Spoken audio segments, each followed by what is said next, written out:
Yes, now this is a most intriguing story, Dino.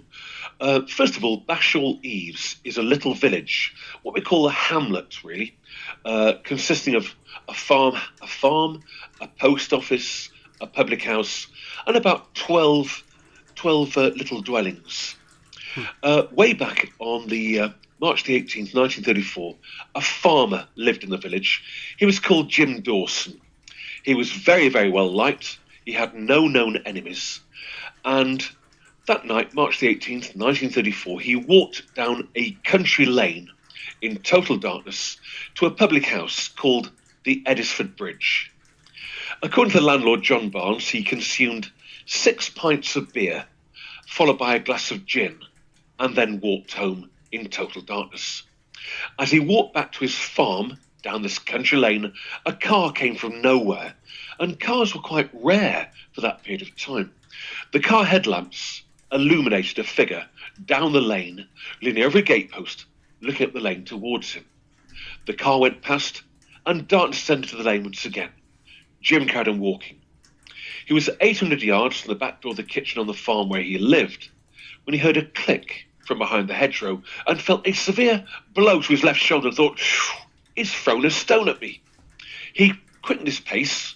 He got back to the farmhouse, and there his two sisters were in the kitchen. They'd made him a 3-course supper. He sat down at the table. They opened another bottle of beer for him. He consumed a very large meal and then said to his sisters, I think I'll turn in for the night. He made his way upstairs to bed and fell into a deep sleep. Around 4:30 in the morning, he complained of an agonizing pain in his left side and screamed out in agony. His two sisters came rushing into the bedroom. They removed his pajama jacket and rolled him over. They were horrified to find blood on the bed, but also under his arm, an open wound. They called for the doctor. Dr. Cooper arrived from the town of Clitheroe and looked at the wound. Mr. Dawson, I could be wrong, but I think you've been shot. Don't worry, we'll get you to the Royal Infirmary and have an X-ray taken immediately. At the Royal Infirmary in the town of Blackburn, the surgeons took an X-ray, and yes, he had indeed been shot, but not by a conventional bullet, but what looked to be a most unusual bullet, the shape and size of a bird's egg that was deeply embedded in his rib cage. The surgeon said, Mr. Dawson, don't worry, we have located the bullet, and don't worry, we will remove this by anaesthetic. Oh, no, you won't, said Dawson. I don't like operations. I've served through World War I. I've seen men die on operating tables, having bullets taken out of them. You're not touching me. The surgeons pleaded, Mr. Dawson, you've been shot. We need to remove the bullet. But he was an adult. They couldn't force him. All they could do was put a bandage over the wound and send him back home again. On arriving back home, the first thing he did was contact his local police force, the West Yorkshire Police Force. They sent two very, very good detectives, Chief Inspector Elliott and Chief Inspector Blake, two very hardened officers. They arrived in this lovely area known as Bashall Eaves in the countryside, and they said, oh, this will be a piece of cake. We'll have this situation summed up very, very quickly. They interviewed Jim Dawson. Now, Mr. Dawson, last night you said you saw a figure down the lane illuminated by the car headlamps. How tall was this person? What colour hair? And also, what clothing was he wearing? I can't tell you. He was just too far away. I can't give you a description. So therefore, the West Yorkshire Police did not have a lot to go on with regards to description of the person that shot Jim Dawson. Inspector Elliott got all the local people from that area, all the local farmers from their farms, and asked them to go to the Edisford Bridge public house with their shotguns, air weapons, and pistols. They left a huge pile of firearms and just left the public house without saying a word. On the third day, Jim's wound turned septic. Against his wishes, against his will, he was rushed back to the Royal Infirmary for an emergency operation where the surgeons did remove this rather ugly shaped bullet, the shape and size of a bird's egg. But poor Jim died that night of septicemia. The West Yorkshire police then realised they had a murder on their hands. And murder for that period of time was very, very rare. It hit the front page of every newspaper in Great Britain. The West Yorkshire police could not get a single lead because the locals wouldn't talk to them. But this was murder. They couldn't close the case. They had no option but to hand the whole case over to Scotland Yard. And Scotland Yard sent one of the most famous detectives of that period of time, a 77-year-old detective of the name of Sir Robert Churchill. He'd retired no fewer than 14 times, but Scotland Yard brought him out of retirement to handle really, really awkward cases. As a young lad in 1888, he'd been in the Metropolitan Police and had very, very nearly caught our famous Whitechapel murderer, known simply as Jack the Ripper, at Mitre Square, when he came across a horse trough that was still swirling with freshly washed hands that had claimed the life of Catherine Eddowes. He was a celebrity, and he boasted the national press, "I shall have these peasant farmers behind bars by 3 o'clock this afternoon." He had the local river dragged for the murder weapon. He had the bullet removed from poor Jim's flesh, sent down to the ballistics section at Scotland Yard, where the forensic laboratory teams looked at the bullet and they said, "The bullet is homemade. It will not fit any known caliber rifle in the world. It's been made from cheap agricultural metal. It's been placed on a lathe, rotated at high speed to make it more sharper and more aerodynamic, and fired from some form of strange weapon. I would say possibly a air weapon or indeed a crossbow. The murder weapon has never, ever been found." And Sir Robert Churchill went back to Scotland Yard, the laughingstock of Scotland Yard, along with the 2 West Yorkshire police officers. They also were ridiculed by the national press. The murderer has never, ever been brought to justice, but the locals living in that little village called Bashall Eaves, they know exactly who shot Jim Dawson. They know why he was shot. It's the most jealously guarded secret within the little area known as Ribble Valley.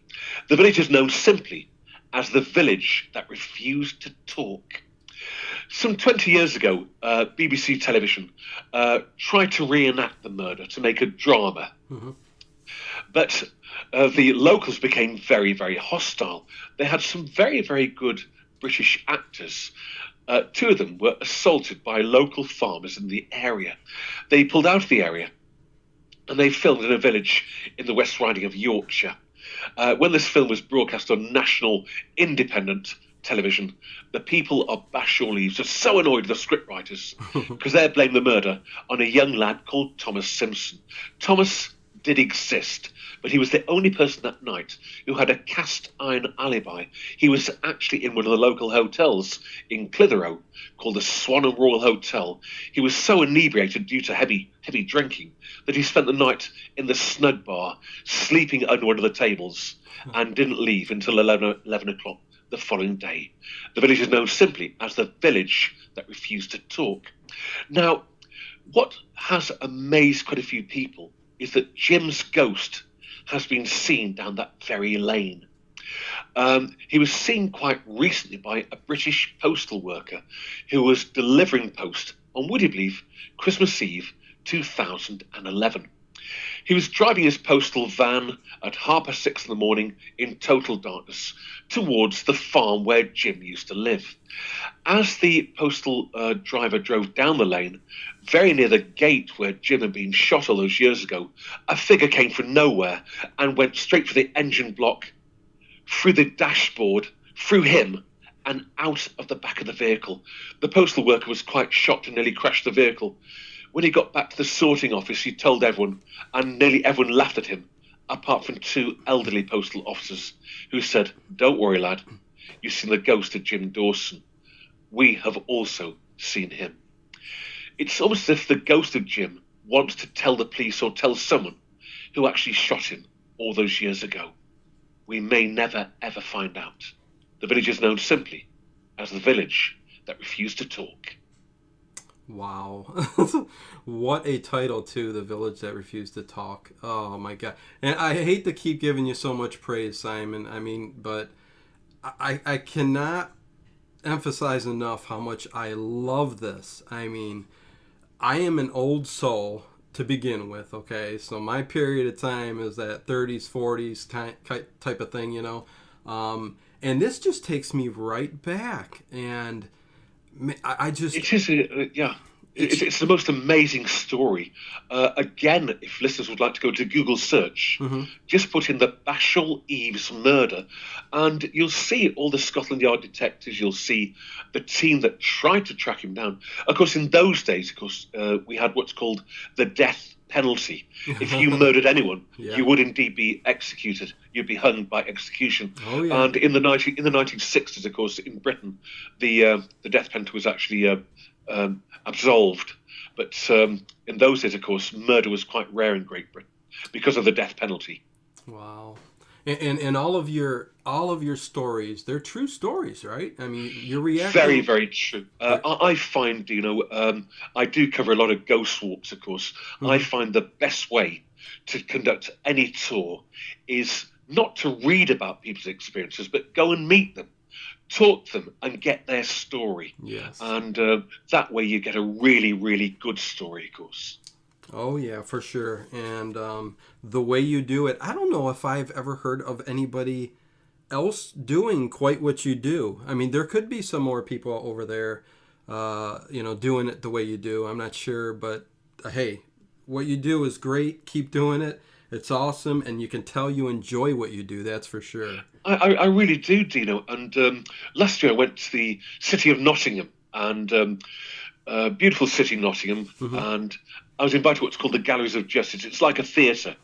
And what was so nice, being a tour guide, a lot of my work is done outside, of course, but when you're in a theatre, you can walk the boards in the theatre, and you've got a big captive audience. And it's great to actually relay the stories as you're walking on the stage, and bringing the story to life, and not worry about rain or wind or sleet or snow.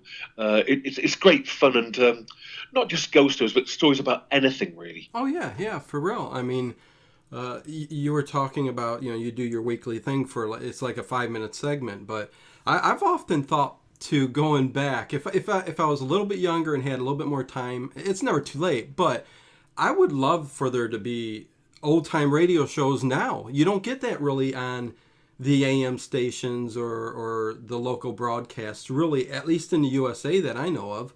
It's everybody going back to the old stuff. I would love to hear something new, More people listen to the radio, I think, or the internet, whatever, but radio in particular, more than people really realize. And it's just an awesome thing and a great thing to just put the headphones in, sit back, relax, and enjoy, But it's fantastic. I mean, I'm sure there's many people listening who have probably done some do-it-yourself at home, painting at home, painting walls, working in their houses. And if you've got the radio on and there's a radio play, that takes you to a different world. It takes you to a different world. And, of course, you don't need any props. The only props you need, really, are your ears and, of course, your imagination. And I remember many, many years ago the great H.G. Wells' The War of the Worlds on the radio. Yes. And that was brought to life just by pure imagination, really. And yet there'd be 3 or 4 people in a studio with a microphone and a script, and they'd bring it to life, really. Oh, yeah. Amazing. Okay, enough praising you here there, Simon. Let's move on far too kind, Dino. Far too kind. Yeah. Not really. It is true. But anyways, number 2, let's go to the Levens Hall renovation ghost, 1923. Right. Levens Hall is a beautiful Tudor building, built around the 1540 period. It's a gorgeous hall. Again, if you want to go into Google search, put Levens Hall, you'll see it. Way back in the year 1923, it was in danger of falling down. Of course, it's what we call a Grade 1 listed building, a national treasure. So therefore, it's protected by law. In 1923, this building was in danger of falling down, but was saved by what's called the Levens Hall Preservation Society. And they raised enough money to not only save the building, but to bring in some highly professional people that could repair it. Mm-hmm. One such person was called Mr. Michael Palin, and he had worked on some of England's most beautiful halls. He knew all about medieval buildings. He arrived at the hall on a beautiful June day in 1923. He brought with him 4 apprentices, and he gave each apprentice a different part of the hall. He then chose the main entrance himself. He got a ladder, he climbed up the ladder, and with a hammer and chisel, he chiselled away at the old and eroded stone just beneath a window. As he pushed the stone off, it fell to the earth at great speed. As he looked down, he was horrified to see a little boy with curly black hair standing at the bottom of the ladder, and Palin shouted, "Look out, lad, look out!" The little boy just stood there. The stone came down and grazed his nose and landed right in front of his toes. Palin came down the ladder to this boy a piece of his mind. The lad could have been killed, but the role was completely reversed. The little boy shouted, "You shouldn't be here! Mr. Braddow won't like it! You shouldn't be here!" "Well, look, lad, I've got a right to be here," said Palin. "You stand back. You could have been badly injured. I've been told I've got to repair this building. You stand back." Palin turned round and climbed back up the ladder. As he looked around, the little boy just disappeared. That's strange, he thought. He must be a quick runner. Well, for the next 5 months, Michael and his apprentices worked very, very hard, bringing in new timber, new tiles, new glass, and the hall was beginning to look a bit like its former 1538 self once again. They arrived for another hard day's work on a bitterly cold December day, 3 days before Christmas Day, 1923. The blue skies disappeared and were replaced by huge clouds full of snow. A wind whipped up, which turned into a blizzard, and heavy, heavy snow came down from the heavens. It was snowing so heavily that Michael told his 4 apprentices, "I'm sorry, boys. Tonight, we won't get home. We'll have to spend the night here. All the roads will be clogged with snow." The 4 apprentices complained bitterly. They wanted to get home, but they realised that outside was a blizzard they'd never seen before. Heavy, heavy snow came tumbling down from the skies. Michael said, "Right, boys, we've got exactly 2 hours of daylight left. Let's go into the forest, get lots of firewood, and keep the fire going all night to keep us warm." By 4:30 in the afternoon, it was completely dark. In those days, no mobile telephones, no laptops, no computers, no radio, no television. The only thing they had would be a good night's sleep to enjoy, really. So the 4 boys, they got their bedrolls and rolled them out in front of the roaring fire in the main hall. Michael got his bedroll, rolled it out next to them, and being a gentleman that believed in the good Lord, he had a silent prayer to the good Lord. He then glanced to his right, and in the corner of the main hall, he saw a golden glowing light. And out of that golden glowing light suddenly stepped a very beautiful young lady in Tudor dress. She very elegantly made her way past Palin, in between the sleeping apprentices, and knelt down in front of the glowing fire and clasped her hands together in deep prayer. She prayed that her husband would survive the war. She then disappeared, but left a crackle in the air and a sweet, sweet scent. Palin's heart accelerated in his chest. His mouth went dry. He nervously looked to the right and saw another golden glowing light emerge from the corner of the hall. And out of that golden glowing light stepped a 1642 British Army Cavalier officer from the English Civil War period. He had a goatee beard, he had feathers in his cap, bandoliers across his chest, riding boots, and a sword by his side. He made his way to the side of the fireplace, put his hand on the fireplace, and uttered the words, "I hope I survive the war." He too disappeared. By now, Palin is severely traumatized. He's seen something very, very paranormal. He nervously glanced to the right for the 3rd time and sees a much smaller, glowing light. And out of that glowing light suddenly stepped the little boy with the curly black hair that had nearly been hit by the stone in June of that year when Palin took it off from the top of the ladders. The little boy ran straight past Palin and right through the sleeping apprentices. Well, as you can imagine, Palin did not sleep very well that night, but quite surprisingly, when the four boys woke up that morning, he didn't tell them what had happened. And when he got back home to his wife and family, he didn't tell them what happened.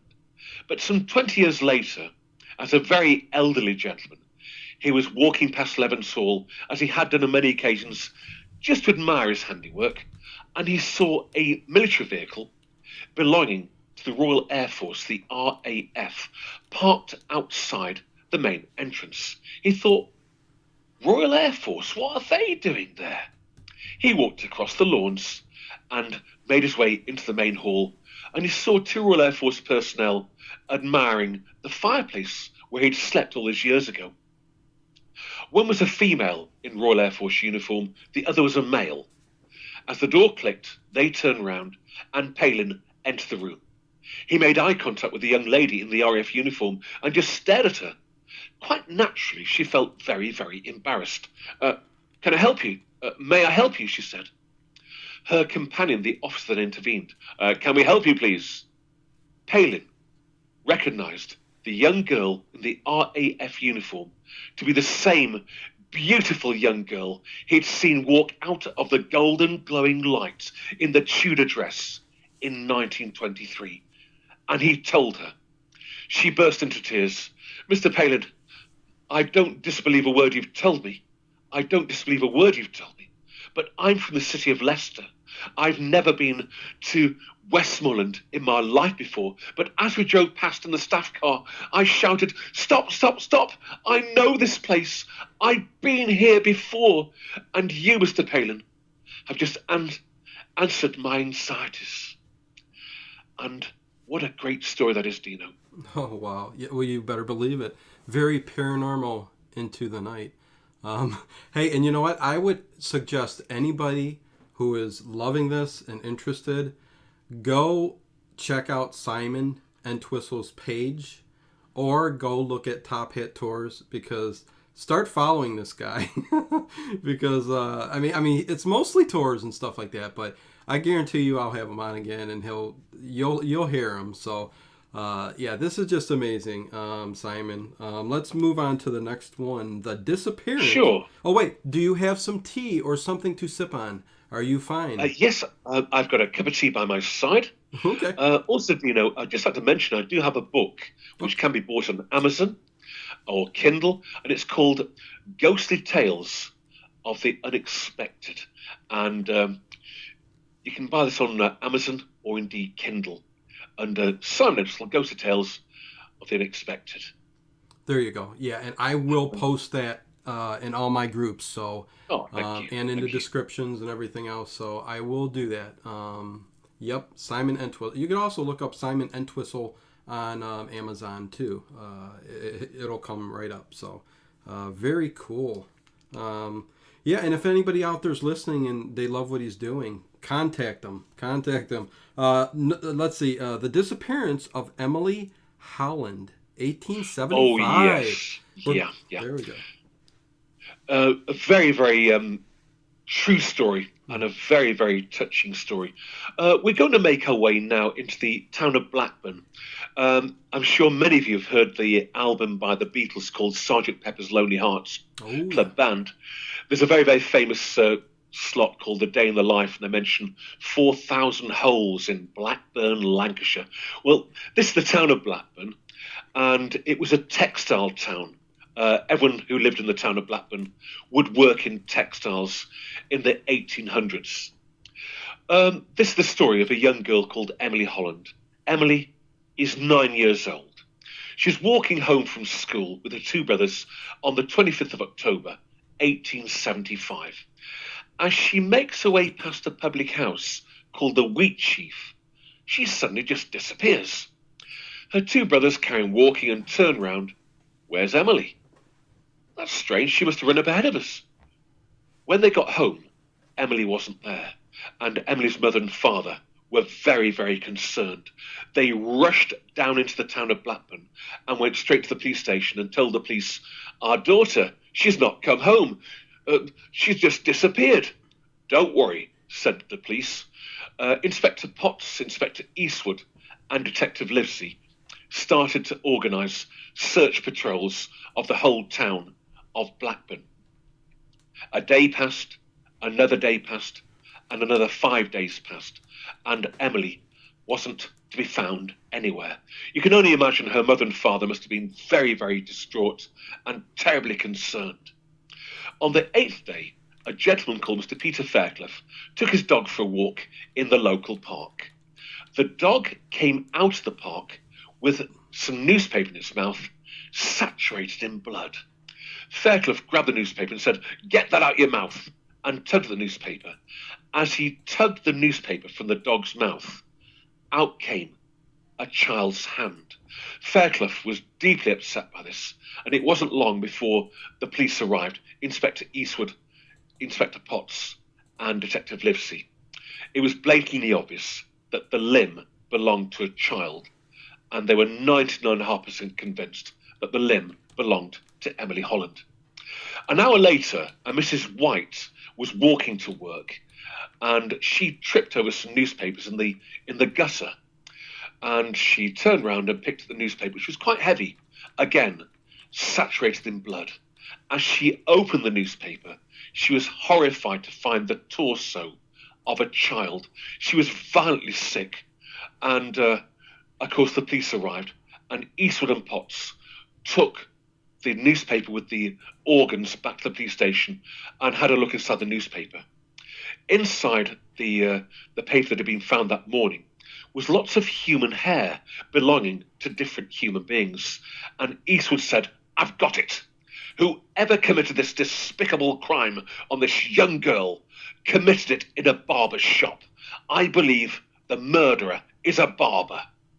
Now, in the town of Blackburn, a population of some 250,000 people, there were 25 individual barber's shops. Wow. They checked every single one, including one run by a gentleman called Mr. William Fish. William Fish was 25 years old. He had a wife and 2 daughters and was considered to be quite a civilised sort of person. As Eastwood, Potts and Livesey made their way into his shop, his barber's shop, they saw a large pile of local newspapers, the Blackburn Herald. Eastwood had his pen and pad with him, and he had made a note of all the numbers on the newspapers and dates on the newspapers used to wrap the poor girl's organs in, and noticed that that paper was not on the pile of newspapers inside the barber's shop at William Fish's. His words were, "Mr. Fish, where's last week's Blackburn Herald? Oh, I used it this morning, sir, to light the fire."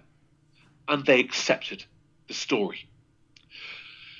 A week passed with no arrests. Another week passed with no arrests. And outside the police station in Blackburn, the billboards from the local newspapers read as follows: "Blackburn police incompetent, nowhere nearer to catching maniac."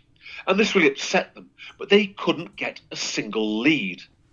The Home Office in London put up £100 to anyone who could find the murderer. Also, a local textile mill owner in Blackburn put up £100. So £200 to anyone who could find the murderer. £200 in the year 1875 would be the equivalent of, probably shall I say, £800,000 nowadays. Oh.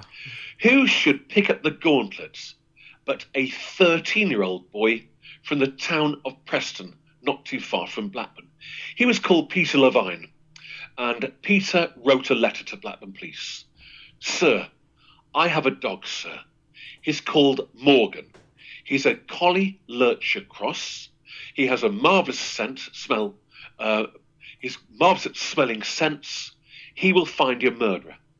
Well, Eastwood, Potts and Livesey had a good laugh, but they looked outside the police station that day, and the billboards were getting very, very, very strong. "Blackburn police incompetent.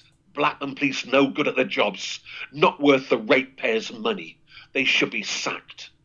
They thought, well, we tried everything. Let's meet young Peter. They met Peter with his father at the railway station in Blackburn, and Peter had this dog called Morgan, and Morgan was a very, very thin dog that was shivering with the cold. Peter said, "Sir, my dog just needs to get a scent from your newspapers, and he will find your murderer." Well, we tried everything else, so they took the dog to the mortuary. They brought out the remains of poor Emily, and they brought out the newspaper that had been used to wrap her organs in. The dog, Morgan, started barking hysterically, and Peter said, Sir, he's got a scent, sir." They opened the door of the mortuary, and the dog ran straight into the town centre of Blackburn. Ran straight at Darwin Street, up King Street, and straight to William Fish's barber's shop. Behind the glass in the main door was indeed Fish. He was horrified to see the 3 police officers and this dog and young Peter outside his barber's shop. The dog was scratching the door. Fish opened the door. The dog went through his legs and straight to the front room, followed by Eastwood, Potts and Livesey. And young Peter said, "Sir, my dog knows there's something up the chimney where the fireplace is, sir." "Right, arrest Fish immediately," shouted Eastwood. And Eastwood handcuffed him and pressed Fish against the wall, whilst Detective Potts knelt down and reached up behind the chimney breast and found some more newspaper. He took the newspaper out, opened it, and found the remains of poor Emily Holland's dress. Fish was given a good hiding by the police officers. In those days, the police were allowed to be a bit more aggressive than they are nowadays. He was then sent down to Kirkdale in Liverpool and put on trial. He said on the day of the murder, he'd been drinking very, very heavily. As young Emily came past the Wheatsheaf public house, for some inexplicable reason, he grabbed this 9-year-old girl. He committed a terrible, terrible offence on her. Horrified by what he'd done, he then strangled the poor girl and took her body back to the barber's shop to try and dissect her to get rid of various body parts. But as you've been told by the story, he wasn't very, very good at that. He was then executed in the city of Liverpool. But our story is just beginning. The actual barber's shop is now an estate agent's in the 21st century. And the staff tell me when they go to work on a Monday morning, it doesn't happen every time, but they find gobbledygook on quite a few of their computers, as if someone has been playing with the keyboards. Could that be the ghost of poor Emily Holland, whose only crime in life was to be at the wrong place at the wrong time? What I can tell you about William Fish is he became the very, very first person from the county of Lancashire to become a Madame Tussauds waxwork dummy from 1875 to 1921. He was known simply as the Blackburn Butcher. A very sad but true story, Dino. Wow. Unbelievable. That gobbledygook, is it, was it translucent? Was it green slime? Well, it was like words on the keyboard that had been picked up by the computer. And when the staff would sit down, they'd turn the computer on and say, "Who's been on the computer at the night time?" This gobbledygook is like, shall we say, lots of different words that don't mean anything really, as if you'd be playing on the keyboard and left lots of different words there really. I hear you. I've been watching a lot of BBC Big Brother and stuff like that. I'm a big fan of the UK TV series and stuff. And yeah, there's a lot of different terms and words that you would never hear over here in the US that they say, and that's commonplace over there, but over here you'd be like, what does that mean? What are they talking about? But so yeah, it's very interesting. You did talk about a barber in this story. Do you ever, in any of your stories or anything, talk about Sweeney Todd? Oh, he was a famous character, very, very famous character. Of course, a London character, really. City of London does bring up some great stories, but Sweeney Todd, of course, I wasn't too happy the way he used the bodies to make pies and things. No. He did, in fact, use human flesh to make pies. I suppose if it's cooked properly, it might be okay, but I wouldn't fancy it myself, Dino, really. Okay, no, for sure. But I do love the movie. But I agree with you totally. Yeah, Dino, the last time I talked to you, you mentioned the series Taboo. I thought that was absolutely excellent. Oh Um, yeah, yeah. Brilliant for a BBC TV show called Taboo. And has that been shown in the USA yet? Yeah, I do believe it's on TV. Boy, Huddleston, a great actor, marvelous actor. yeah, I couldn't tell you exactly what channel it's on right now, but yeah, people can find it out there. It's for sure, yeah. Um, okay, yeah, let's move on to because I'd like to Very hear good. this one. The Ghosts of Clitheroe Castle, 1648. Right. Well, in Clitheroe, this is a town I live. In fact, as I talked to you, Mm-hmm. it's just getting light. By the way, now, Dino, what a great time to be out. There you It's just getting go. light. Just gone quarter to 5 in the morning here, but just getting light actually. And I Yeah. can see Clitheroe Castle from where I'm talking to you right now. Oh, excellent. Um, Good. it's basically an 800-year-old castle. Its most exciting period has to be the English Civil War of 1642 to 1651. Now, the English Civil War started because at that period of time we had King Charles I on the throne of England, and in those days the king, the royal family, would make up all the rules, all the regulations, and he would actually run the country. Now, there was a gentleman called Oliver Cromwell, and he formed what we now call modern democracy in the United Kingdom. He was what we call a parliamentarian. And he said to the king, he said, "Sir, I will challenge you for the right to rule Great Britain by democracy, by the people, not by the royal family." And the king said, "I shall take you on." The English Civil War lasted for 10 very, very long years. The country was split. Mm-hmm. Those people who wished to fight for the king were known as royalists, and those people who should fight for parliament were known as parliamentarians. Um, the town of Clitheroe was in fact garrisoned by a regiment of royalists, but a lot of them were foreign mercenaries, German and Dutch soldiers, and they were paid for by the king's shilling. And when their wages ran out, they had a very nasty habit of stealing children from their parents for ransom money.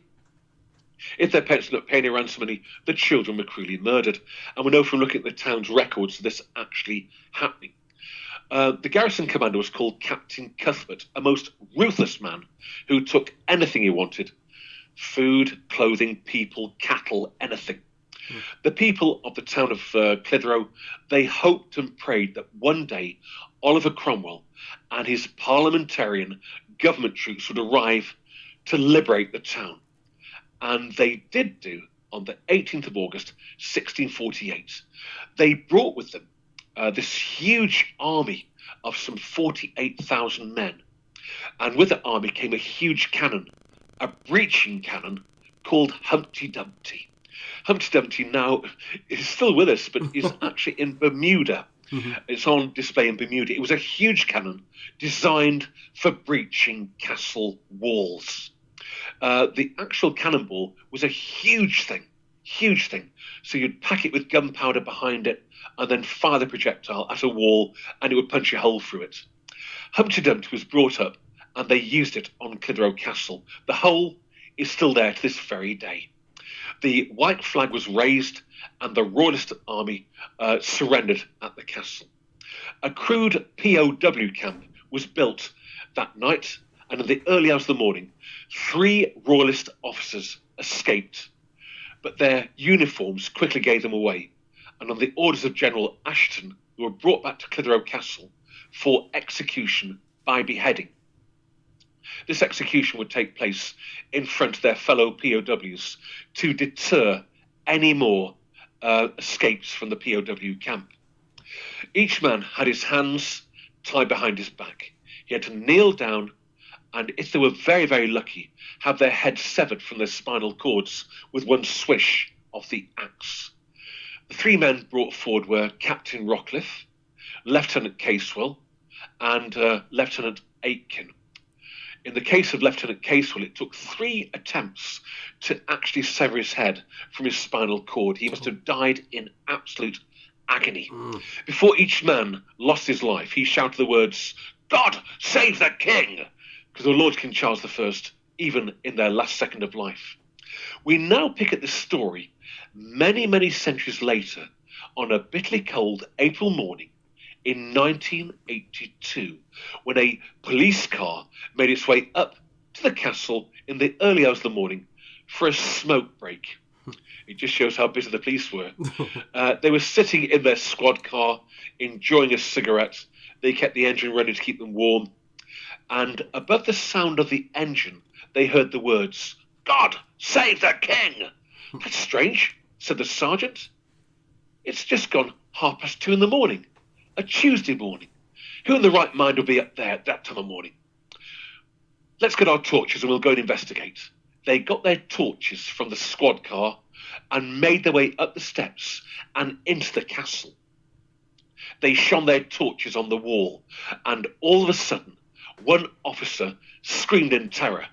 The other 2 officers turned round in time to see a royalist soldier walk straight out of the limestone wall and straight for their colleague. Now, these men had seen some very, very unpleasant sights as police officers, but not one of them had seen anything as paranormal as this. They rushed down the steps at great speed, jumped into the squad car, and reversed at great speed, hitting a horse trough in the grounds of the castle, causing extensive damage to the squad car. They drove back to the police station, where their colleagues laughed hysterically at their story. However, one man didn't.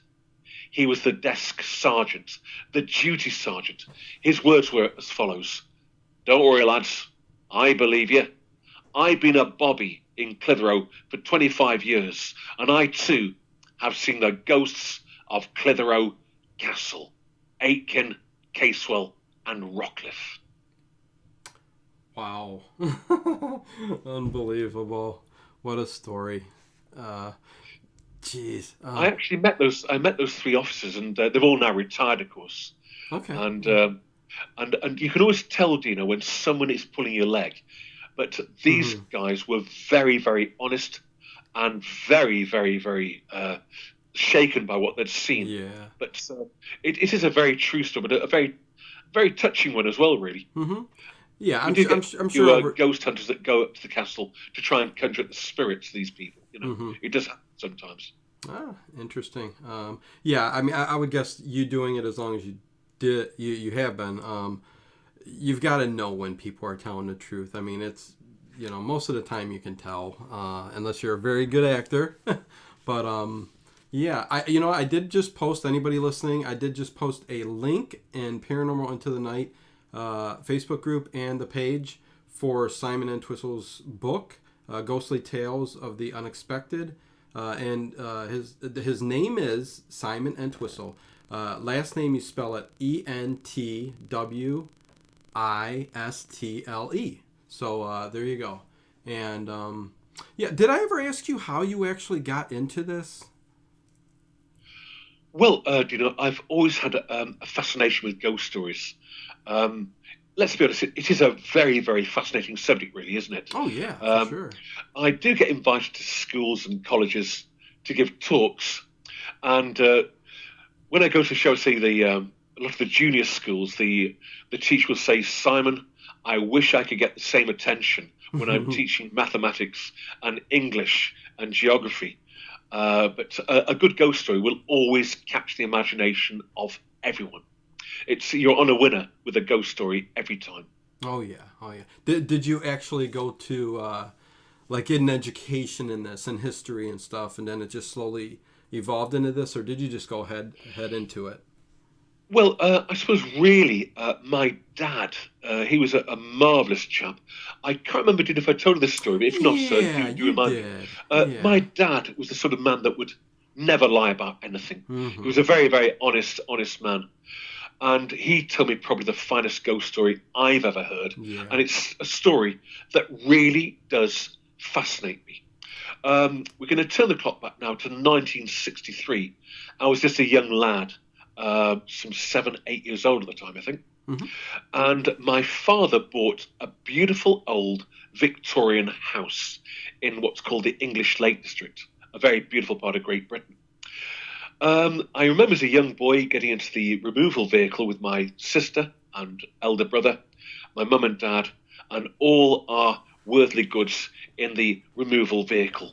Mm-hmm. We drove some 200 miles, quite a long distance, to this new house, and my dad was very, very concerned about myself, my brother and sister, and the first thing he did on getting to the new house was to put the beds up. And because it'd been such a long journey, myself, my brother and sister, we fell into a deep sleep straight away. Because the house was out in the country, the last job that needed to be done was to put any curtains up, and there were no neighbours anyway, really. Mm-hmm. And my dad had no idea, but that night he was going to experience something very, very paranormal. He climbed into bed with my mum and turned over and noticed there was bright, bright moonlight illuminating the bedroom because there was no curtains. Mm-hmm. It was very, very strong moonlight. He then heard the sound of tiny footsteps. The door of the bedroom slowly creaked open, and in came a liver and white spaniel dog, what we call a cocker spaniel dog. Hmm. The dog went to the corner of the room and stood there, and my father thought, oh no, I must have left the door open downstairs. He got out of bed to grab the dog by the collar and take it downstairs and put it outside. As he attempted to touch the dog, his hand went straight through it. He made a second attempt, and his hand went straight for the dog. The dog then seemed to turn as if its name was being called and looked towards the bedroom window. My father glanced back at the dog, and it just disappeared. At the same time, my mother, who'd been in a very, very deep sleep, woke up with a jolt. And she said, oh, I just had this amazing dream. It was so clear. I dreamt there's a man outside the house in Victorian clothing with a dog lead in his hand, looking up at the window, pointing up at our bedroom window. My father then just told her what he'd seen, and they put 2 and 2 together. My father never told me that story until I was about 15 years old, because it certainly shocked him, and he didn't want to scare me, my brother, or sister. But something really, really paranormal did happen to me only 2 years ago. Uh-huh. And I swear to you, this is quite true, Dino. I can understand if you don't believe it, because it is quite bizarre, really. I mentioned that I go to schools and give talks. I also have what's called a PowerPoint show, where I take my laptop and with an HDMI cable, I put that into a projector and put pictures on the wall and talk about the stories. As a result, I have been invited to the odd cruise liners. Cruise liners have guest speakers, etc. And last year I was invited, very, very kindly invited, by one of the British cruise companies to give a talk on Jack the Ripper, on the Pendle Witches, the Battle of Arnhem, and various ghost stories, etc. But I had to audition first of all. And really? I had to audition, yeah. Oh, okay. In other words, to show that I could use the equipment. Ah, okay. And I was given a sat-nav code for a house in that region. And lo and behold, I swear to you, as the good Lord is my witness, it was the same house that my dad saw the ghost in, and the same house which I used to live. Now, the chances of that happening are millions to 1 against. But as I drove up the drive, I thought, wow, it's the old house I used to live in. And I went to that front room with my projectional equipment and met a lady called Maureen, who was auditioning for, and I told her, and she said, I find that very, very hard to take in, Simon. But I swear to you, It is honestly very, very true. It's almost as if that house wanted me back again. And one thing that did Wow. happen, of course, that day is I'm very, very proud to say I passed the audition. Very good. Well, yeah, I was gonna say, even if you didn't get the equipment down, just listening to you, you go, "Oh, we'll work with you. We'll get it down. We'll fix it." So, yeah, wow, very interesting. You did tell that on the last the show, so but it's Right, good for the right. new listeners to hear it again because, I mean, it just goes to show what why you're drawn to this. I mean, I Yeah, I said when my dad told me, I was absolutely fascinated, and still am, and still am really. oh, and for that The to story, happen, the story yeah. does intrigue me, and I suppose really, my dad had no idea at the time, but he sowed a seed. He sowed a seed that day, really. Yeah, wow. And for it to happen after he passed away, and Incredible, absolutely incredible. Yeah. unbelievable. Yeah. Let's see. The Canadian Ghost of Bodelwyddan Castle, 1919. Did I say that right? Yes, yeah. Bodelwyddan is a Bodelwyddan. Okay. Welsh castle. This is a very tragic story. It is a very tragic story, really. Mm. And we go way back to the year 1918. Of course, World War One has just finished. Now, in the British Commonwealth, of course, you have Australians, New Zealanders, Mm-hmm. and Canadians. And in World War One, the Canadians fought extremely well. They were very, very good soldiers, very, very tough lads. In fact, the Germans called them stormtroopers. They were that good. The British government realised they were also very, very good. And this huge Canadian battalion came back from France and were billeted at Bodelwyddan Castle in North Wales. They were told, gentlemen, there'll be a boat coming in for you very, very soon to take you back to Canada. Uh, Bodelwyddan Castle is not too far from the city of Liverpool. Well, the Canadian soldiers arrived and they were billeted at the castle, and they kept saying, we need to get home. We need to get back to our families. We need to get back home. And they were told, don't worry, the ship will be in next week. The ship never arrived because the Mm. British government were actually very, very seriously thinking about invading Russia. Of course, at that time, Great Britain was indeed quite a superpower, really, quite a superpower. And the new Soviet Union was causing lots of problems, and Britain looked at them as a bit of a threat, really. And they were seriously thinking of invading what would have been the Ukraine, and then freeing parts of Russia from from communism, if you will. Mm-hmm. Of course, they needed crack troops, and these Canadian boys were very, very good soldiers. However, they wanted to go back home again, and they couldn't work out why they were being kept. Uh, on the night of the 28th of September, 1918, rioting took place at Bodelwyddan Castle, and the Canadian soldiers said, we've had enough of this, we're going home, whether you like it or not. And the guards opened fire on them, killing 11 of the Canadian soldiers. As it happens, their commanding officer was brought into the equation, and permission was then given for the battalion, the Canadian battalion, to actually go home. The idea of invading Russia had been cancelled. However, on the graves of these Canadian soldiers who'd been shot by the British military were the words, died of influenza. It was a cover-up because it would have caused an awful lot of grief back in Canada Mm-hmm. had these Canadian boys had the real story got out. Yeah. Because basically they all they wanted to do was just go home again. That was their only crime, really. But Bodelwyddan Castle is now a hotel. It's a very busy hotel. Wow. But the ghosts of these Canadian soldiers have been seen and heard in the castle. And also, there was a case in the national press a few years ago of a couple in one of the rooms there who could hear someone talking. And it was a very strong North American accent with the words, why can't I just go home? Why can't I just go home now? And it was recorded. It was recorded. Ah, EVP. Okay.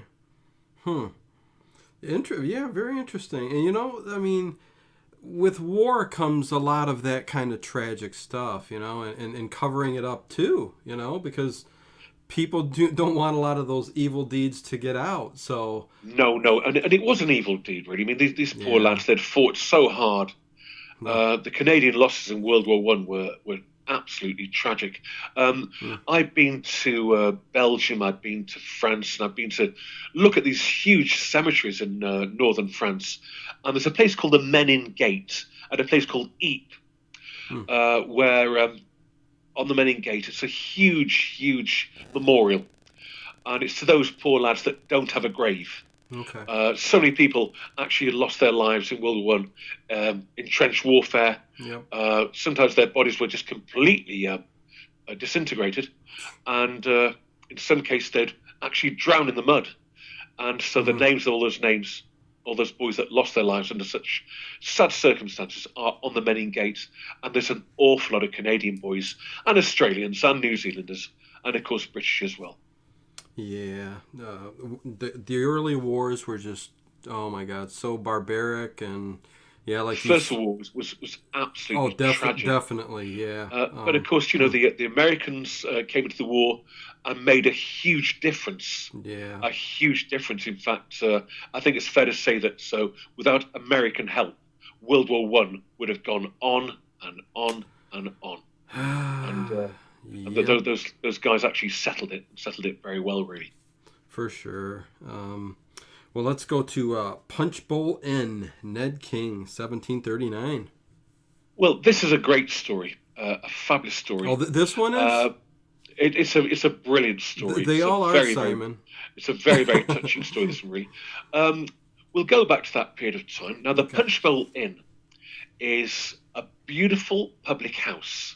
It was built around 1721, would you believe? Wow. And it's still open to this very day. Now, England is a bit like America in many ways. We have what's called counties, and in the south of England is a county called Essex. Hmm. And living in Essex in the 1730s was a gentleman called Ned King. And Ned King was a highwayman. He would actually hold up coaches and net a small fortune. Now, there was a huge reward on his head. So he thought he'd come up north to Yorkshire, a northern county, a long way from Essex where no one would know him. And he arrived at the Punch Bowl Inn. There he met the landlord, John Briscoe, and got a job as a groomsman. When the coaches came in, his job would be to, shall I say, groom the horses, feed them and water them, etc. And also he'd have a look inside the inn to see how many women there were, how many men there were, and what sort of jewellery the ladies wore, etc., and how much money the gentleman had. He would then put a mask on and gallop at great speed in his horse to a place called the Mitten Crossroads. And there he would shout those famous words, "Stand and deliver." He held up no fewer than 14 coaches from 1739 to 1741, netting a small fortune. Of course, in those days, we didn't have any police, but what we did have were the redcoats. And a platoon of redcoats arrived in the village of Worley. And the lieutenant in charge of the platoon said, "Right, lads, I want 6 of my best marksmen inside the coach. Take off your red tunics and put black cloaks on and pretend to be civilians." They made their way to the Mitten Crossroads. There, King was waiting for them, and he shouted his words, "Stand and deliver." Before the word deliver left his mouth, he heard the words, "Volley fire!" And the army volley fired from the side of the coach, and King received a musket ball in his chest. He was slowly bleeding to death, but got back on his horse and galloped back to the punch bowl. He rushed upstairs and told Briscoe, "I've got the army on my tail." They had a contingency plan. That contingency plan was to have loaded muskets and pistols upstairs, and they kept the redcoats off for 3 long hours, killing 3 redcoats. At the same time, King was slowly bleeding to death due to the musket ball in his chest. He said to Briscoe, "You make a run for it. I'll hold them off." Briscoe climbed down the drain pipe at the back of the punch bowl and ran across the open fields. The army could see him. They volley fired, and he was shot on the spot. In the meantime, poor Ned King is slowly dying upstairs. The lieutenant in charge of the platoon rushed upstairs and grabbed him by the shirt collar and shouted, "Right, lad, it was my job to take you back to Preston for trial for highway robbery. You shot 3 of my best men. I shall now mete out my own justice by hanging you on the spot." He was dragged by the shirt collar down the stairs, out in front of the inn, where there was a large oak tree. The lieutenant threw a rope over the oak tree, made a noose for King, put it round his head, and although King was nearly dead from blood loss, he was hoisted from his feet. When his feet stopped kicking, they released the pressure, and his body was then lowered to the ground. They buried him in the hedgerow right across from the old Punch Bowl Inn.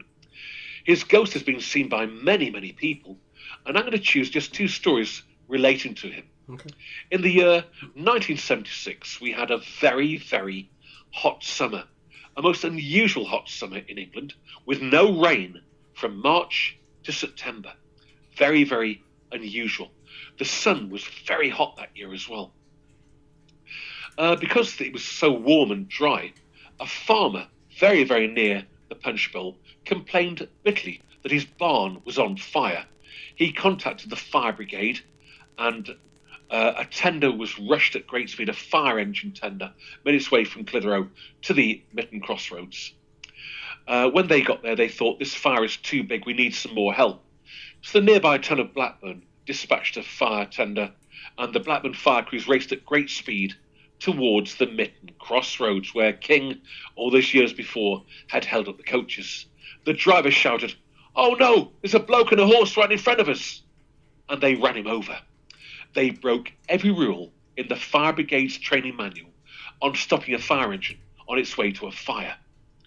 5 crew members climbed out of the engine, and the driver reversed backwards, expecting to find a horrible, mangled mass. There was nothing there at all. It was put down simply to a sighting of Ned King, the famous Ribble Valley highwayman. The Punch Bowl to this very, very day has excellent meals, excellent quality beers and accommodation. But Ned's ghost has been seen on quite a few occasions. He's certainly quite a star in this part of the world. Wow. How often sighted? He's been seen in some of the bedrooms there. Okay. But also, when the landlord has what's called closing times, he closes the bar, he's come downstairs and found items that have been moved from shelves, and he knows that there's only 2 people in the building, himself and his wife, and also glasses have fallen to the floor by themselves. King, of course, lost his life there all those years ago, and many paranormal investigators believe that somehow his spirit is locked within the building. Huh. Wonder why he would be locked in the building. I guess there's no way of telling. No way of telling, Dino. Right. I mean, what the spirits actually, what happens to them after death. So, one of those little things that we just might not ever know until we pass on, so. Very true. Very true, Dino. Okay. How about the mosquito bomber of 1949? Right. The Mosquito bomber was a Royal Air Force aircraft. It was very, very fast.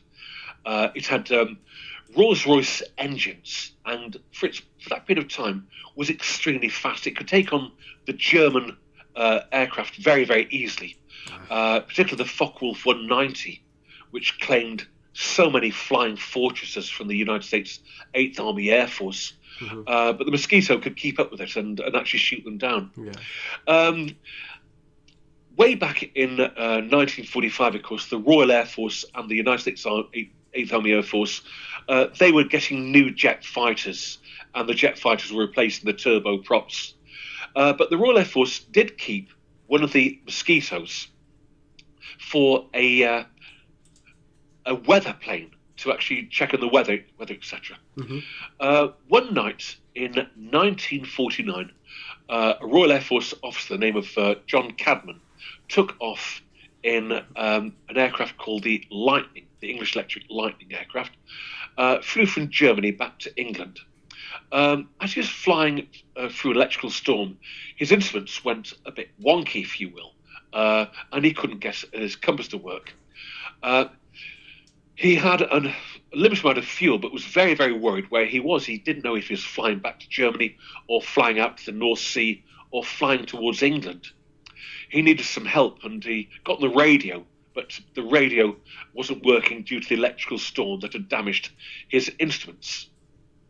He looked up at the rear view mirror above the cockpit and saw this 1940s mosquito right behind him. And the mosquito waggled its wings and told him to more or less follow him. And so he slowed the jet fighter down to the same speed as the mosquito and followed the mosquito. All of a sudden, through the cloud and the moonlight, he could make out England, and he could make out an aerodrome.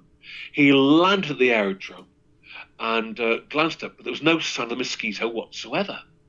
He then went to the control tower and said he was ever so grateful to the pilot of the mosquito that shepherded him all the way back across the English Channel. And the control tower said, well, it wasn't one of ours. In fact, we don't know who it could have been. They checked all the RAF aerodromes that night, and the mosquito they've been talking about had been taken out of service some 3 years before that. So they believe the mosquito was none other than a ghost aeroplane. There have been some stories of this mosquito being seen on a few other occasions as well. How or why, we don't know, but perhaps the spirit world has another way of conjuring up different events and indeed different things, really. Yeah, I was going to say, I was going to first of all say I never heard of actual vehicles or stuff, but they're actual, I mean, ghost ships. I've heard of that before, but I don't think I've ever heard of a ghost plane before. So that's kind of new to me. It could have been perhaps a time warp or something from a time warp, but the plane, the Royal Air Force fighter followed the mosquito, and the mosquito actually shepherded him in, guided him back to England, and but when he landed, he couldn't find any evidence of a mosquito being airborne that night, and none of the RAF aerodromes actually had one. So it really was something from a different era and a different time that definitely helped him. There's no two ways about it. Yeah, how interesting. How things work, huh? How about the ghost letter John Hesketh? No, Hesketh? Yes, yeah. Again, this is a very, very touching story. And I met a lovely lady a few years ago, and she showed me the letter. But first of all, I'll tell you the story. We'll turn the clock back to the early part of the last century, and a young lad called Jonathan Hesketh. John attended his local primary school and had a very, very good friend called Annie Cresswell. These two were both 5 years old and thought the world of each other. So unusual for a little boy of 5 to have affection for a 5-year-old girl. But the feeling was quite mutual. And Annie would help him with his maths and English. And by the time these two were 16, they were absolutely inseparable. It was quite natural that they should both marry each other, which they did do, just after their 18th birthdays. They had a beautiful honeymoon on an area called the Isle of Man, an island just off the coast of Ireland, called the Isle of Man. Listeners can look it up by going to Google search again, really. Oh, yeah. Isle of Man, beautiful place, really. On coming back from honeymoon, John was horrified to find a large letter with the words HM Government, His Majesty's Government, on the side of the letter. It was his call-up papers. Oh, no, I don't want to join the army. I don't want to fight the Germans. I haven't even seen a German. I don't want to join the army. John had no option. He was conscripted. He was sent to the army barracks to do his military training. There he was taught how to clean his Lee Enfield rifle, how to shoot the weapon, how to clean his boots, how to press his kits. And He had 1 week's leave with his beloved wife, young Annie.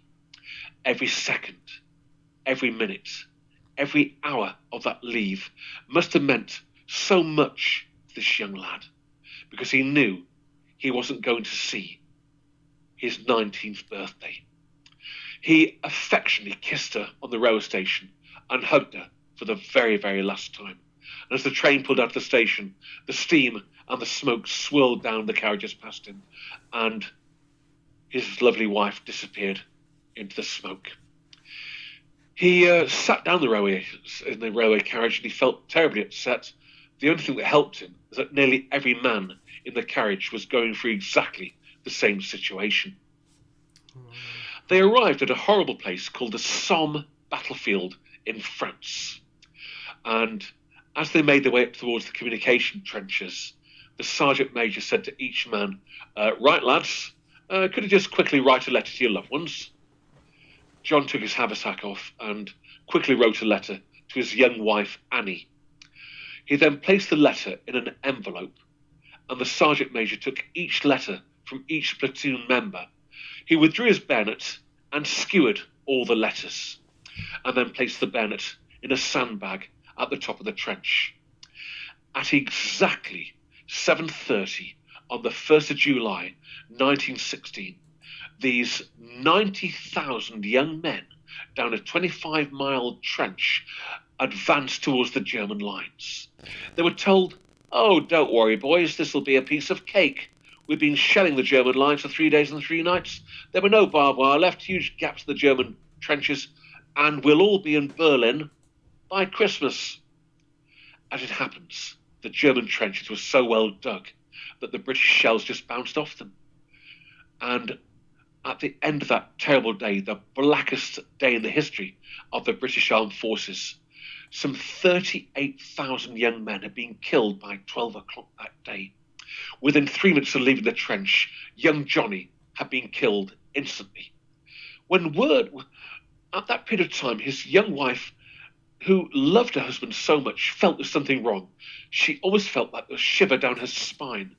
She was deeply distraught. She knew there was something wrong. And for 3 days and 3 nights, she tossed and turned and couldn't sleep. On the 4th day, a letter arrived. It hit the doormat. She saw a strange tear in the corner of the letter. She had no idea it's where the sergeant major's bayonet had actually pierced the letter. She opened the letter, and the words were very, very touching, written by her young husband. "Dear Annie, you are the love of my life. I worship the very ground you walk on. If I cannot come back to you in the form of a human being, I swear to you I will come back to you in the form of a ghost and say goodbye to you in the corner of the Norman keep where we played as children." As I looked at the letter, I was deeply choked. It was very, very touching. Yeah. And a lot of the words had become very badly smudged. And Annie's granddaughter told me that her grandmother conceived in those 7 days, and that's why the story has continued. But the question what I said was, did your grandmother go to the Norman Keep that night? Oh, she did. Did she see him? Well, at first she didn't, but she could smell him. And apparently as human beings, we all smell different. We all have our own scent, if you will. Then he emerged, and she tried to grab him. Each time she grabbed him, her hands went straight through him. He then turned, smiled, and vaporized. Poor Annie was 18 years old. She was with child. She never ever remarried and died in 1977. All she had on her lips was the name of young Johnny Hesketh, whose only crime in life was to be born at the wrong time of the last century. My claim to fame is I used to be what's called a town councillor. I was on the local government, local town council government, and I was the deputy mayor of the town of Clitheroe.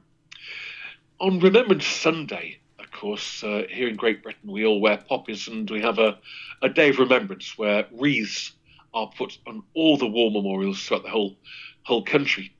And because I was the deputy mayor and the mayor was ill that day, I had the job of placing the wreath on that very cenotaph, the very, very war memorial of young John Hesketh. And as I placed the wreath at the foot of the cenotaph, I glanced up and caught John's name. And of course, it meant an awful lot to me because I knew his personal story. Unbelievable. Wow. You know what? Some of these stories can be turned into movies, that's for sure.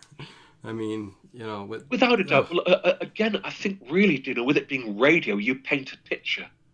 Yeah. Picture. Yeah, and, yeah. And that's what makes radio so convincing with all these stories, really.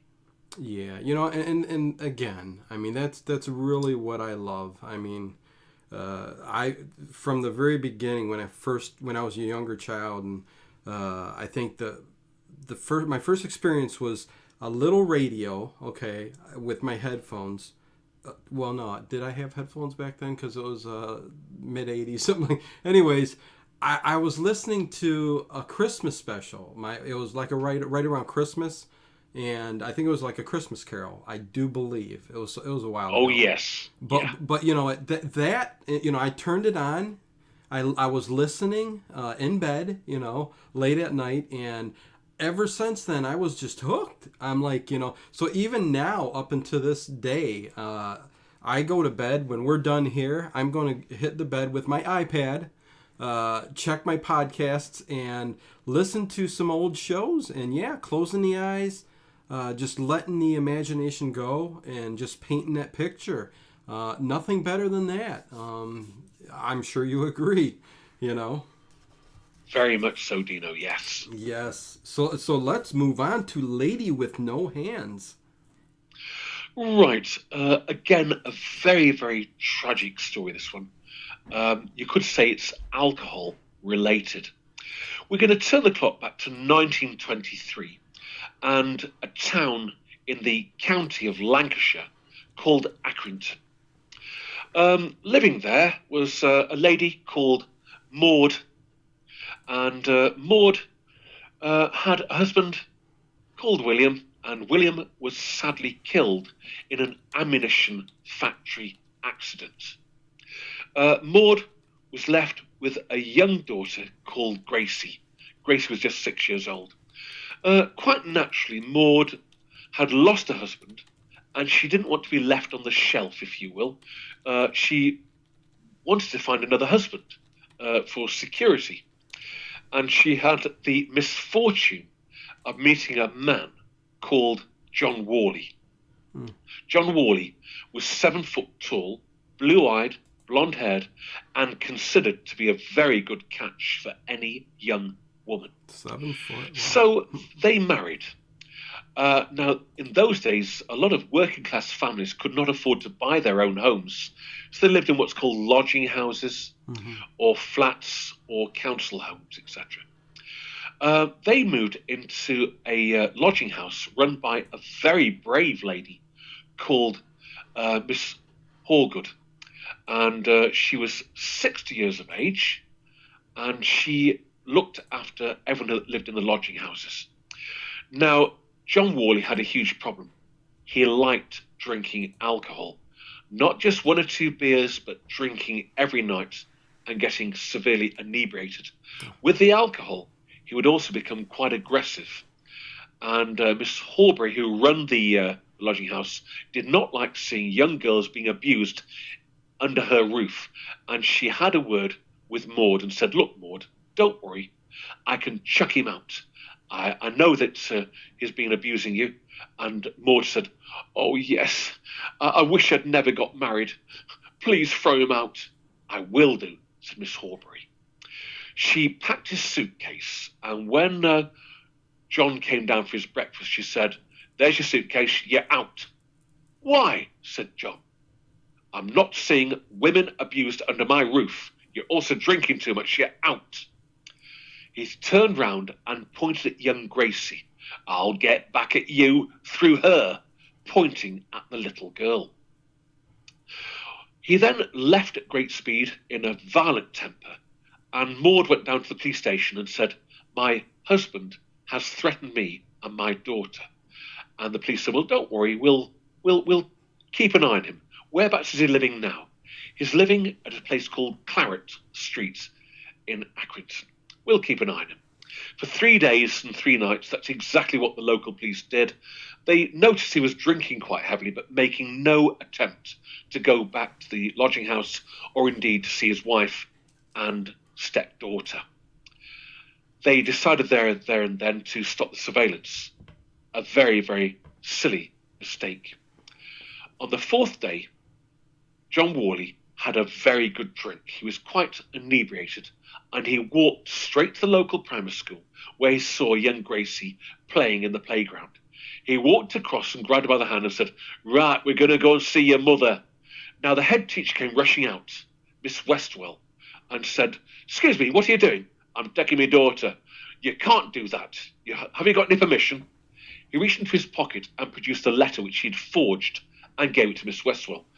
This afternoon, we're all going to get in the train and we're going to go to the town of Rishton. Oh, well, fair enough, said the head teacher, but I must keep this letter as proof of what's happened. A fatal mistake. Well, John Worley then took young Gracie back to the lodging house. As he opened the door, there's Miss Horbury at the door entrance. What are you doing back here? She said.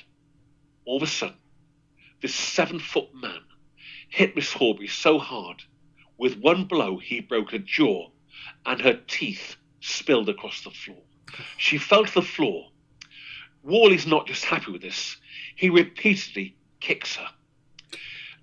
Not just happy with this, he then got a coal shovel that was used to put coal in the fire and brought the shovel down so many times on Miss Horbury's head. Oh. He practically scalped the poor woman. Whilst this terrible act of violence is taking place, a delivery man arrives in the street and hears screaming and shouting and realises that something very, very serious is taking place. He contacts the police station, and Accrington police send 2 constables, 2 very hardened police officers, but these 2 men were going to see a site that they would carry to their graves. They made their way into the lodging house. As they made their way to the front room, they saw 6-year-old Gracie kneeling with both her hands removed at the wrist. PC Flegg gave immediate first aid, whilst PC Casewell made his way to the front room and saw that John Worley had tried to gas himself in the oven. He turned the gas off and pulled Worley out of the gas oven and opened the windows. At the same time, an ambulance arrived, and they saw a trail of blood from the back door where poor Miss Horbury had managed to crawl to the back of the building. The only bones in the body that weren't broken were her left arm. She was in a terrible state. All 3 injured parties were taken to the Victoria Hospital, and they were very, very fortunate that day because a gentleman called Dr. Wheeler from the city of Manchester was on a visit to look at the hospital. He was one of the best surgeons in Great Britain for that period of time. He saved young Grace's life. He saved Miss Horbury's life. But when he came to deal with John Worley, his words were, why have you done this? Jealousy to get back at your wife. Because he was only slightly ill from the inhalation of gas, he was taken straight to the police station in Accrington and placed in a cell. In the meantime, word spread around the town that this man had attacked a 65-year-old woman and a 6-year-old girl, and this horrified the people of Accrington, and a vigilante mob set off for the police station.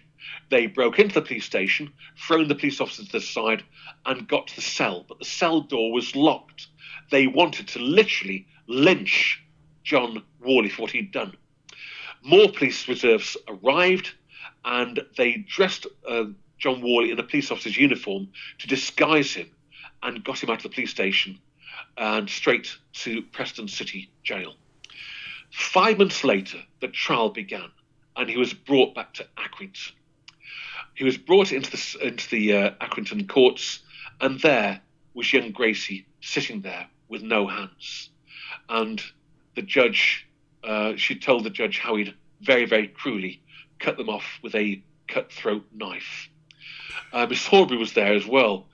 She was badly disfigured but alive.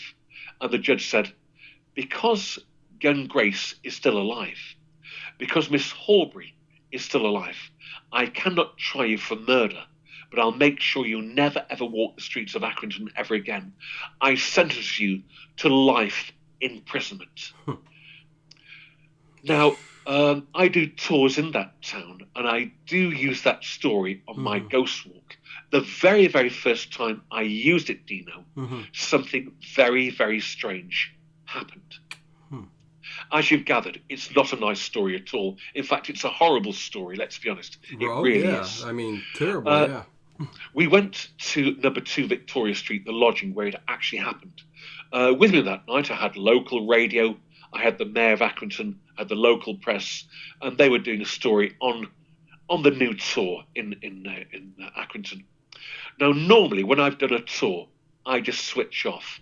I might open a few tins of beer, put my feet up, watch television, and just unwind. But that night, I felt there was something very wrong.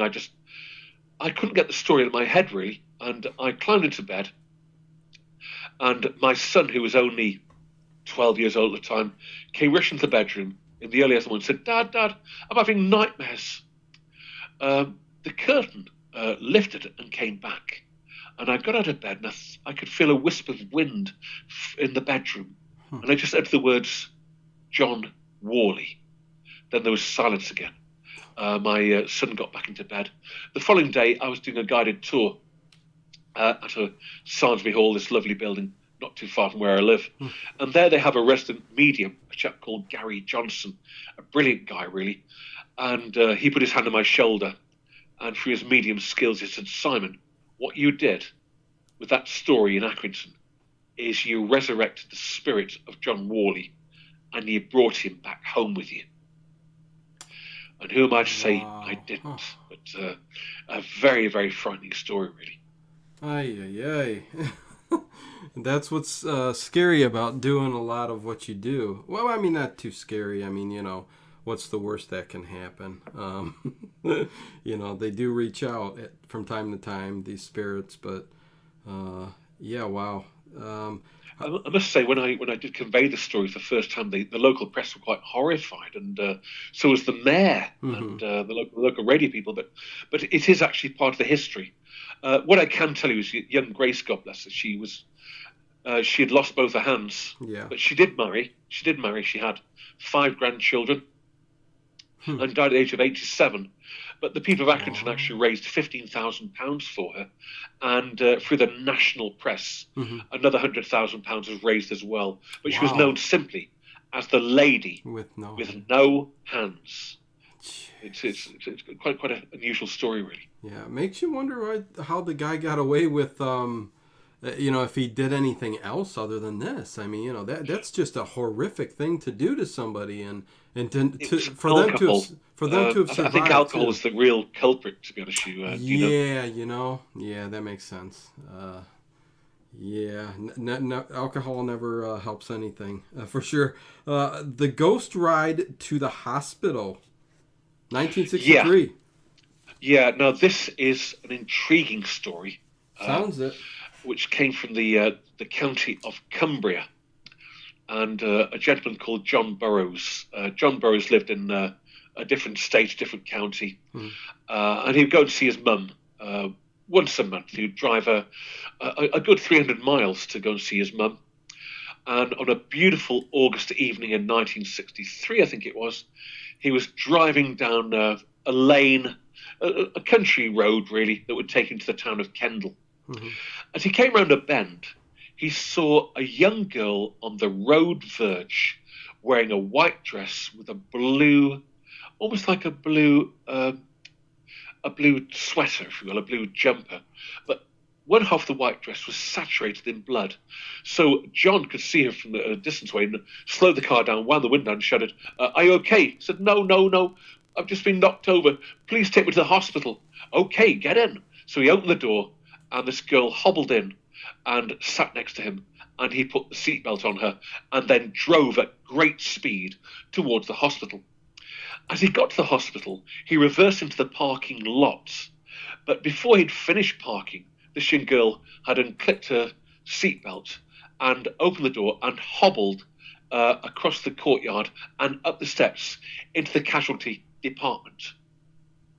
John Burroughs parked the vehicle and rushed into the casualty department to see how she was. And when he got there was a nurse at the desk, and he said, how is she? How is she? I just brought this young girl and she's been badly injured. What do you mean, badly injured? This young girl, I just brought her in. No, you haven't. There's no one here. All the cubicles are empty. But I just brought this young girl in, he said. She was badly injured. I just brought her in. My car, it's got blood on the seat. I just brought this young girl in. At the same time, a police car arrived in the courtyard, and two officers walked up to John Burroughs, who was outside the casualty building, smoking a cigarette quite ferociously. And the officer said, excuse me, do you realise you've just gone through two red lights? Well, I do, officer, but I had this young girl. She'd been badly injured. I brought her here to the hospital. You should see my car. There's blood all over the front seat. The officers walked to the car. There was no blood at all to be seen in the car. John shouted, there's a girl. I brought this girl in. She's in the casualty department. The officers went to the casualty department along with a nurse. They searched all the cubicles, and a doctor arrived and said, what's the commotion about? And John said, I brought this young girl in. She was badly injured. And the doctor said, are you some kind of nutcase? No, I brought a young girl, and I swear to you. The doctor looked quite annoyed and quite concerned and said, well, sit down.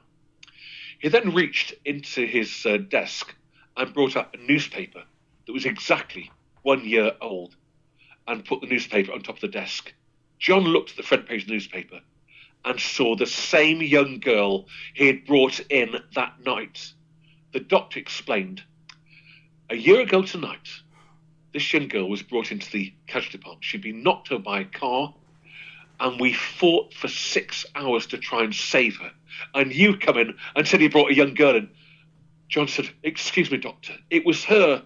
It was definitely her. The doctor looked very aggressive towards him and thought, well, he looks like he's telling the truth. But John realised he'd actually picked up a ghost that night from the area where she'd been knocked down exactly 12 months before. A story that he never, ever forgot. Wow. You get a lot of these stories like this within hospitals, even here in the U.S. too, of stuff like that. Just interesting stories. Hospitals, yeah, they're very traumatic places, though, aren't they? Oh, yeah. Very traumatic. Mm-hmm. Let's move on to Skipton fireman's story. Yeah. Again, when I conduct a tour, I do like to meet local people, and I contact them sometimes, and sometimes they contact me. Skipton is a town in Yorkshire. It's a beautiful tourism town. It's got a castle there, but this story is very, very much a story from the other side. I met this fireman, and he was a smashing guy called John, and he had a very, very good friend, the name of Brian. And, of course, firemen, they have a very dangerous job. And John said to Brian, look, if anything happens to my kids, do you promise you'll look after them? And Brian said, yes, I do, but do you promise to look after my little lad? If anything happens to me, of course I will. Now, fire engines go to awesome places, and, of course, these lads would put their lives on the line on a few occasions. However, John was going to lose his life, but not as a result of his work. He had a very, very powerful Japanese motorbike called a Kawasaki. Very, very powerful bike. And on his days off, he would climb on his motorbike and really use the local highways to get a bit of speed up, etc. However, one day he'd come off the main highway and was making his way back to his home in Skipton. He had no idea that a mile away, a vehicle with scaffolding poles had just by accident dropped 3 scaffolding poles off the side of the vehicle by mistake, and they were lying across the road. John came round the corner at about 80 miles an hour and caught one of the scaffolding poles and was catapulted off his bike, where he broke his neck. That afternoon, his mate, Brian, his pal Brian, received a telephone call from John's wife, informing him that his best friend John had been killed. Brian was deeply upset and remembered that he'd promised to look after the little boy. And he said to John's wife, "Look, have you told the little lad Jason yet?" No, I can't bear to tell him." "Could he come over, please, right away?" she said. So Brian made his way straight to John's home. Outside the house was a police car, and as he went into the front room, he saw John's wife being comforted by a female police officer. And he said, Where's Jason?" "Oh, he's upstairs. So John walked upstairs and saw the little boy, Jason, who was only 6 years old, playing on what's called a PlayStation, a games console, if you will. Oh, yeah. And he walked over and sat next to him and put his arm around Jason, as he had done on many occasions. He was a good friend, really. And he said, "Jason, I'm so sorry. I've got some very, very sad news to tell you about your dad. I'm so sorry. I have to tell you this right now." "Oh, it's okay, Brian. Don't worry. It's okay. My dad's just been to visit me. He's told me all about what's happened, and he's told me I've got to look after Mum." And that is a very true story. And sad. Like Deeply most of them. sad. Yeah. Deeply sad. I cannot believe that we're almost getting ready to come up on 2 hours there.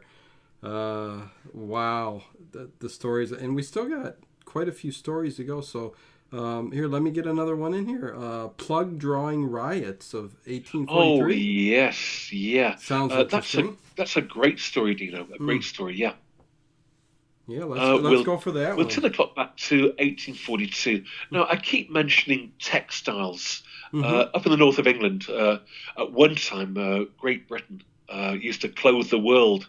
And the textile workers used to say, "Let's clothe Great Britain before breakfast and the rest of the world afterwards." Yes. And that's exactly what they did do. Of course, all the cotton had to come from the southern United States, all the Louisiana, Mississippi cotton. And then it was turned into really good quality clothing, etc. Yeah. But the textile workers in Blackburn, Lancashire, they didn't have it easy, really. The wages weren't very, very good. The hours were very, very long. And in the year 1842, a lot of the factories were having what's called brand new steam-driven equipment installed. As a result, they didn't need as many workers. And to add to this problem, there was a world recession in textiles. 5 local lads met in a public house in Blackburn called the Unicorn Inn. Mr. Ratcliffe Ingham, Mr. Joseph Rawlinson, William Hartley, Ratcliffe Ingham, and Robert Proctor. And they came across this amazing plan. They said, "Look, lads, we need to get every single textile worker out on strike. We also need to visit every factory and pull the plugs out of the boilers and extinguish the flames and stop all production and demand better pay and better conditions." Yep. These 5 young men had no idea that one person had been hiding at the back of the Unicorn and listened to every word they said. He left at great speed, ran down the street, and went straight to the police commissioner's house. Police Commissioner Shepherd, and told Shepherd all about what was going to happen the following day at 3:30, when our 5 men would break into Rogerton Brearley's textile mill and pull the plugs out. The commissioner thought, right, I need some more help, and he contacted the local magistrate, Mr. John Hindle, and John Hindle galloped at great speed on his white horse to the city of Preston to alert the army. In Preston was a regiment from Scotland called the Black Watch, Highland soldiers from Scotland, very tough men. At exactly 3:30 on the 18th of August, 1842, our 5 local men started their operation. They went straight to Rodgett and Brearley's textile mill, rushed into the main yard, went to the boiler house and pulled the plug out of the boiler. The flames were extinguished and production stopped. And they were greeted by huge applause and clapping from the textile workers who joined them. They then went to the next factory and pulled the plugs out. And then they were joined by that factory. As they made their way down towards the next factory, they saw a thin red line of Scottish infantry, the famous Black Watch Regiment. In front of the Scottish infantry, who all had loaded muskets and bayonets fixed, was Mr. Hindle on the white horse. He shouted the words, "Our sovereign lady the Queen chargeth and commandeth that persons assembled are to disperse peaceably to their habitats and lawful businesses. Failure to comply with this order, resulting in tumultuous and righteous behaviour, would have accordingly, God save the Queen." As the words Queen left his mouth, the Scottish infantry opened fire, killing 37 people instantly. Our 5 local men rushed forward. Ratcliffe Ingham jumped up and grabbed the magistrate from his white horse and gave him a severe hiding on the side of the road. William Proctor disarmed a Scottish soldier by taking the musket off him and turning the weapon round and shouting the words, "You fire that musket and I'll run you through. You take my life, I'll take yours too. A fair day's pay for a fair day's work," before he too was pummeled to the floor. At the end of that terrible day, some 64 people had been shot dead by the army, and our 5 local men had been rounded up and the following morning were brought in front of the magistrates. Ingham shouted to the judge, "Sir, I've got a wife and 6 children waiting for me, sir. You should have thought about that before you took up arms against the Queen's soldiers. We, the courts here in Blackburn, find the 5 of you guilty of righteous behaviour. The death penalty will be installed immediately."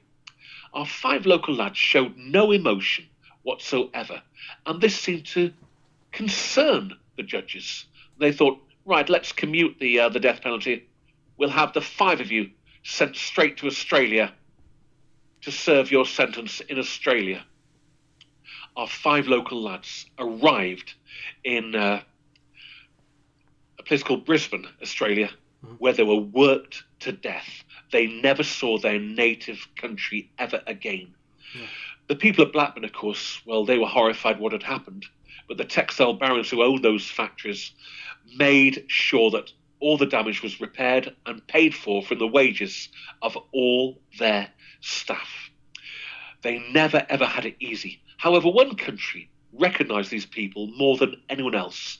There was none other than the United States of America. They knew that the British tackler, when I say tackler, on the shop floor in the textile factories were highly skilled people called tacklers. And these men and women knew exactly how to work what's called the Lancashire loom weaving machine. A good tackler could keep 6 going at the same time, and if they broke down, repair them very, very quickly, but also thread the thousands and thousands of lines of cotton through the thousands of eyes very, very quickly. They were quicker than any of their foreign counterparts. In Boston, Massachusetts, is a place called Spindle River, a huge, huge area which this very day still produces good quality textiles. They knew if they could get the British tacklers to work for them, they would indeed take over the world's markets with textiles. So therefore, in the year 1902, a delegation arrived from Boston, and they went to Accrington, Blackburn, Burnley, Nelson, Cone, Oswestwhistle, and Manchester, and they waited outside the factories for the tacklers to leave, and they'd shout, "Excuse me, gentlemen, we can offer you 5 times as much you're earning here in England. We'll pay for your trip across the Atlantic Ocean. We'll give you Saturday and Sunday off and a 40-hour-a-week guaranteed hours of work with Saturday and Sunday off each week." And thousands left Lancashire and made their way to Spindle City in Massachusetts. And I'm told to this very, very day, if you were to get a telephone book from that area, every second name is a Lancastrian name from the Red Rose County of Lancashire. And that was what year? 1902. Okay. 1902. Okay, wow. Because, I was going to say, I mean, early on in the last century, because it's already 2017, things were even child labor laws. There were no labor laws. A lot of these mills and factories and all that kind of stuff. The children would do the work. Yes. It happened here in England. What did happen on quite a few occasions is the mill owners were very greedy people. They became very, very wealthy. Oh, yeah. And what a few of them would do is use orphans, children that had no mother and father. Yeah. And these poor kids would have to crawl under rotating equipment, textile looms, to bring back the spent cotton that had fallen to the floor so it could be used again and refed into the Lancashire looms. Many a young child, their clothing would get caught up in the spinning equipment, and many a child lost their lives in these mills. And of course, with them being orphans, there's no parents to answer to. You could see the mill owners actually bought the children. It was very, very cruel. Oh, yeah. And all in the name of making money, really.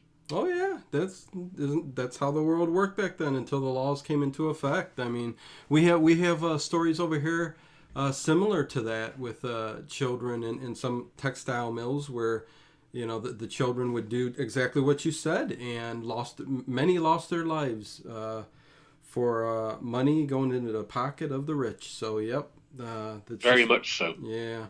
Boy, we are coming up on here. I don't know how long your telephone is. Is that a long one? You think you can get that in or no? Yeah, I'll be very, very quick. I'll be very, very quick. Okay. This is called the teleghost, and we'll go to Blackburn, Lancashire, and this very, very day, way back in the year 1907, stood a beautiful theatre called Trevanian's Amphitheatre. Some very, very famous people had performed there, like Charlie Chaplin, Ted Ray, Tessie O'Shea. Yes. And it was a great theatre. In the 1930s, it was renamed the Grand Cinema. In 1957, it was bought by a chap called William John Murray, and he loved the old theatre and tried to get the old theatre back up and running. But he was competing against a brand new piece of kit called the television. Sadly, in 1959, he put on the last show, which was called A Farewell to Blackburn. As the curtains closed the last time, he made his way to the green room, sat down, and reached for a revolver and shot himself through the cranium. He dropped to the floor as dead as a doornail. For 3 long years, the old theatre was left empty. Vagrants broke in. There were stories of fires and the odd ghostly story that came from there as well. In 1962, the General Post Office bought the building to knock it down, which they did do, and they built a telephone exchange building on the very, very site. The building was spanking brand new. The very, very first night shift arrived, which consisted of 3 gentlemen, Jeff Greer, Bert Hutchinson, and indeed Tom Cotton. And these guys would work in the top floor as nighttime switchboard operators. As the calls came in, they would divert them by jack plugs. And around 3 in the morning, Jeff said to his 2 mates, the calls are dying down now, boys. I'll go and make a cup of tea. He had a large tray and made his way to the end of the building. Now, Jeff used to wear a heavy brogue shoe with a metal heel plate and a metal toe plate. And as he walked, you'd hear the sound of his footsteps. He stopped at the end of the top floor. His 2 friends could see him through plate glass windows towards the cafeteria area, and they saw that he was standing still but pouring boiling water into the kettle. But they could still hear his footsteps. As Jeff made the tea, he felt he was being watched. He came back with a tea and a tray with 3 cups, some sugar and some milk, and said, "What's wrong, lads?" "Well, Jeff, we saw you standing still, but we still heard your footsteps. That's strange. As I made the tea, I felt I was being watched." All of a sudden, all the blinds on the top floor came up and came down again, and they all heard the sound of a grand piano playing the Blue Danube song. They searched all 7 floors. The sound of the grand piano didn't get any louder or didn't get any quieter. And they searched all 7 floors but could not find the grand piano. This went on not every single night, but strange things happened at least once a week. But Christmas 1968 was definitely the most frightening time for our 3 nighttime switchboard operators. They clocked in for Christmas Eve for their night shift, but this time they heard laughing from downstairs, and the lift also worked by itself. Jeff, being a bit more braver than Tom and Bert, waited for the lift doors to open to pounce on his victim. The doors opened. There was no one there at all, but they still heard the laughing from downstairs. The 3 of them climbed into the lift and went down to the bottom floor. As the lift doors opened, they saw the Christmas tree shaking wildly by itself. All the baubles fell off the Christmas tree without a single bauble breaking. The tree then bent back and went, and then it stood still once again. Now, the people of Blackburn call this ghost the teleghost, after the telephone exchange building. Who is the teleghost? None other than Mr. William J. Murray, who loved that building so much he couldn't bear to leave it. And there we have the teleghost, Dino. Wow, the teleghost. I love it. I love it. That's awesome. Yeah, so we still got stories left over for next time down the road here. Sure, Dino, sure. What would be really nice would be to come up to Ohio to see you personally and have a really good chat. Oh, and, that would be awesome. Perhaps we could also find some other good ghost storytellers and have an Ohio Ghost Week convention or something. You know what? That sounds perfect. I would love to get something like that together. If at all possible, I will get in contact with you for sure. Yeah, I would love sounds great, really. We need to walk the boards and bring the old stories together, but from a theatre, a theatre with a good audience, and we can turn the lights down, and I'm sure you could bring some of the best ghost storytellers in the world together and have a really good event. For sure. This area is really big in Cleveland, Ohio here. We got a very, very well-known playhouse district. So I think getting that filled and listening to a night of ghost. I don't think I've ever heard any around here. So, we need to do it. It's quite unique, isn't it, really? It is. PITN is a great show. And I know there's many people listening right now. And perhaps we could hear from them. It'd be great, really. Oh, yeah, for sure. I mean, like I said, anybody listening right now, Simon Entwistle, get that name in your head, okay? And the last name is spelled Entwistle, Simon Entwistle. Go to there and go to Top Hat Tours. Boy, and feel free to always, I am always checking your stuff. I'll share your stuff onto my page anytime I see something really cool. Thank you, Dino. Thank you very much indeed for that. Greatly appreciate it. For sure. And like I said, Amazon.com has his book, Ghostly Tales of the Unexpected. And just hit the link. Go ahead, buy it, download it, Kindle, whatever. And you won't be disappointed, man. This guy's filled with ghost stories. He lives it. This is what I love. He lives it. So, again, Simon, I appreciate it so much. I know you need to get some rest. So, I will let you go. And I appreciate it, my friend. Until next time. Thank you, Dino. It's been a great pleasure to talk to you as always. And thanks for kindly having me. Greatly appreciate it. Thank you. And as always, until next time, I appreciate it. And you take care, okay? Thank you, Dino. Same to you. Good night, Simon.